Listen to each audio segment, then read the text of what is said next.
आप सभी का स्टडी पार्क में स्वागत है। आज मैं आप लोगों को क्लास 12 का हिंदी का कुछ एमसीक्यू क्वेश्चन कराने वाली हूं, जो आप लोग के एग्ज़ाम के लिए बहुत ही ज़्यादा इम्पोर्टेंट है। और अगर आप लोग इस चैनल पर नए आए हैं तो चैनल को सब्सक्राइब करें, साथ ही साथ बेल आइकन को भी प्रेस करें। तो चलिए आज हम लोग पढ़ते हैं बिस्कोहर की माटी नामक रचना के बारे में और उनसे जुड़ी सभी जानकारी को प्राप्त करते हैं। सबसे पहले देखते हैं कि बिस्कोहर की माटी किसने लिखी है। तो किसने लिखी है? तो विश्वनाथ त्रिपाठी ने बिस्कोहर की माटी नामक रचना लिखी है। और इनका जन्म कब होता है? तो 16 फरवरी 1931 में बिस्कोहर गांव में। कौन सा गांव? बिस्कोहर गांव। जिला क्या रहता है? बस्ती, उत्तर प्रदेश में। चलिए देखते हैं इससे और जुड़ी जानकारी। बिस्कोहर की माटी विश्वनाथ त्रिपाठी द्वारा रचित उनकी आत्मकथा का एक अंश है।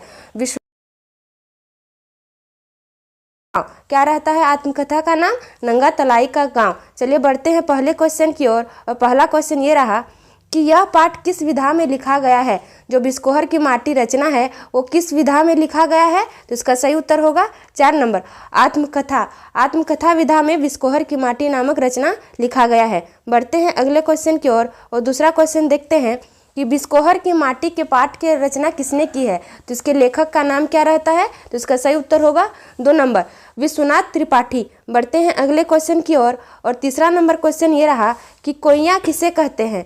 कोइया किसे कहते हैं? तो इसका सही उत्तर होगा 1 नंबर, कुमुद के फूल को। कुमुद के फूल को कोइया कहते हैं। कुमुद को फूल को कोइया कहते हैं। कोइया को कुमुद तथा कोका बेली भी कहते हैं। देखते हैं अगला क्वेश्चन। और अगला क्वेश्चन ये रहा कि बिस्कोहर की माटी में लेखक ने किस अत्याचार की बात कही है। जो विश्वनाथ रहते हैं वो किस अत्याचार की बात कहते हैं? तो इसका सही उत्तर होगा 3 नंबर, माँ के दूध पर छोटे भाई का कब्जा कर लेना। लेखक को लगता है कि छोटे भाई ने उनके माँ के दूध पर कब्जा कर लिया है। 5वां नंबर क्वेश्चन देखते हैं कि बतिया, कथरी और बरहा का क्या अर्थ होता है। जो बतिया है, कथरी है और बरहा का क्या अर्थ होता है? तो इसका सही उत्तर होगा 4 नंबर, फल का अविकसित रूप, बिछोना, खेतों की सिंचाई के लिए बनाई गई नाली। बढ़ते हैं अगले क्वेश्चन की ओर। और अगला क्वेश्चन ये रहा कि अपने बच्चे के प्रति माँ के ममत्व को लेखक कब समझ पाता है। लेखक को कब समझ में आता है अपने माँ के प्रेम के बारे में। तो इसका सही उत्तर होगा 2 नंबर, जब बतख अपने अंडों को सेद के रखते हैं या फिर उन्हें ढककर रखते हैं। चलिए देखते हैं 7वां नंबर क्वेश्चन। और 7वां नंबर क्वेश्चन ये रहा कि बिस्कोहर में लेखक को खेतों, खलिहानों तथा तालाबों आदि स्नानों पर किसके दर्शन हो जाते हैं। मतलब लेखक को खेतों और खलिहानों या फिर कहीं और भी जाते हैं तो किसका दर्शन होता है? तो इसका सही उत्तर होगा 3 नंबर, सांप के। लेखक जहाँ भी जाते हैं बरसात के दिनों में तो वो क्या देखते हैं? सांप को। चलिए देखते हैं अगला क्वेश्चन। और अगला क्वेश्चन ये रहा कि लेखक की माँ लू से बचने के लिए क्या करती है। जो लेखक की माँ रहती है वो लेखक को लू से बचाने के लिए क्या करती है?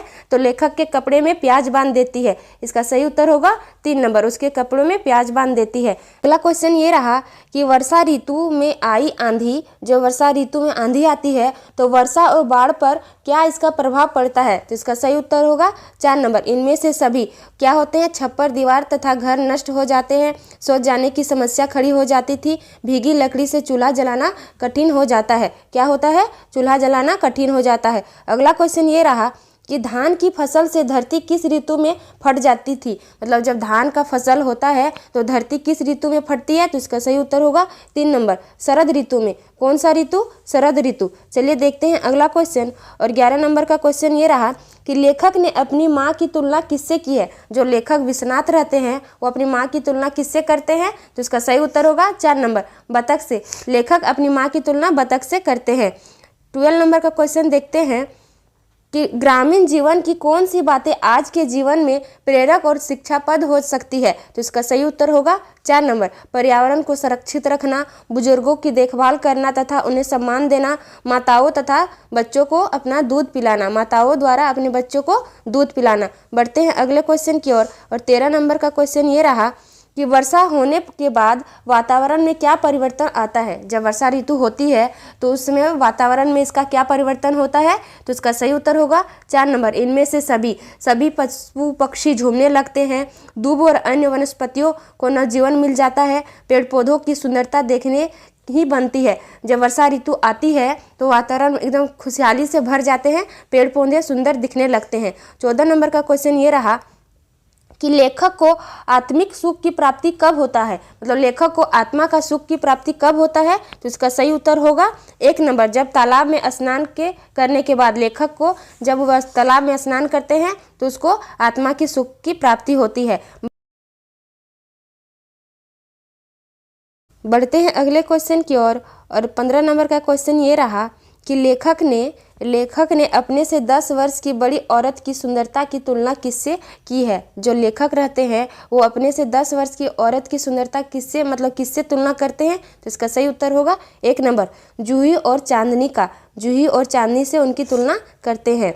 16 नंबर का क्वेश्चन ये रहा कि गांव में लू से बचने के लिए कौन सा उपाय किया जाता था, मतलब उनके गांव में लू से बचने के लिए कौन सा उपाय किया जाता था या उपाय किए जाते थे। तो इसका सही उत्तर होगा 3 नंबर, 1 और 2 दोनों।